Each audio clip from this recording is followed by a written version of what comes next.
So I'm about to do something that really nobody should do, especially in a business video. I'm about to play the banjo.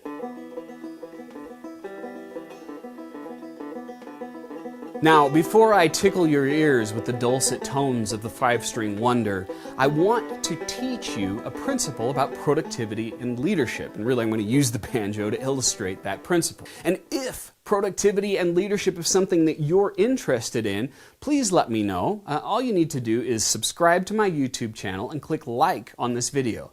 That's how you can communicate to me, hey Dave, I like it, keep doing videos like this. Now, the principle that I want to talk to you about is that of repetition and the power of repetition. People are far too afraid of repetition. In fact, sometimes I get feedback on my courses, and most of the time it's positive, but occasionally someone will say something like, he could have said the same thing without repeating the same concept multiple times.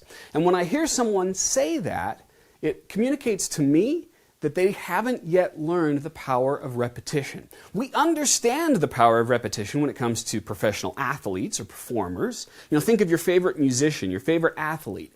How many times have they practiced their craft to get to the point where when they do it, they're so amazing at it? One person that I really admire when it comes to this is right here, and I've got a signed photograph of Mr. Jerry Seinfeld. Jerry Seinfeld is somebody who, when he goes up, he does a comedy routine, you see him on TV, it just looks effortless, doesn't it? It looks like he's just being casual and hanging back and just talking about observations around the world, right? That kind of thing. But the thing is, he has practiced it more than most people are willing to put up with it. In 1981, he got his first chance to be on The Tonight Show with Johnny Carson, and he had a 5-minute set, the greatest opportunity in the world. How many times would you think that he practiced that set prior to going on to The Tonight Show? If you guessed around 200, you'd be right.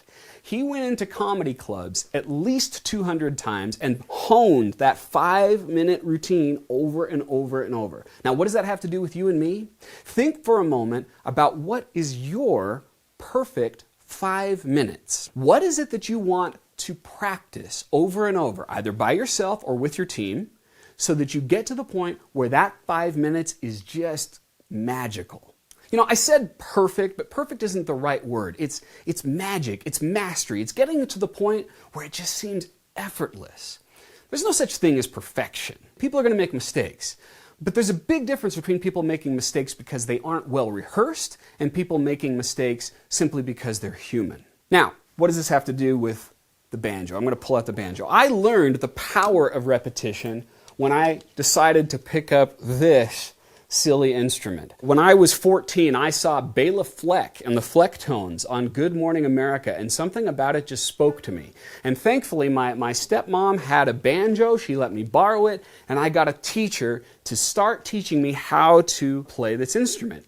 I did it so much and played so much that back in high school, my nickname was Banjo, because I did it so much. Now, forgive me for what you're about to experience, because honestly, I haven't played this thing for 16 years, and yet the muscle memory is still there due to reps. When I first started learning, I had to learn the most basic thing.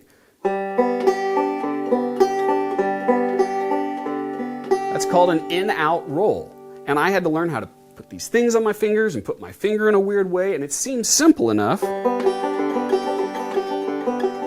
but it actually was extremely painful to learn that simple thing in the beginning. Again, think about that 5 minutes. You're going to hear me repeat this. What is that 5 minutes that you want to have to the point of mastery?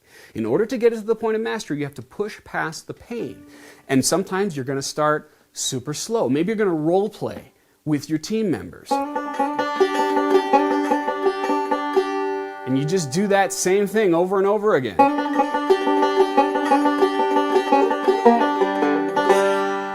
Until you can get to the point where it becomes effortless. You get the idea? What is the 5 minutes that you want to rehearse over and over for yourself or with your team to the point where you can get it to mastery, to magic, to effortless?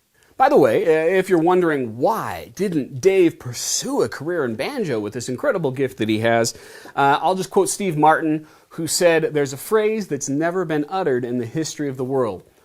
Oh, look, there's the banjo player's Porsche. So thanks for watching. I'll play you out with a little something I made up back in high school.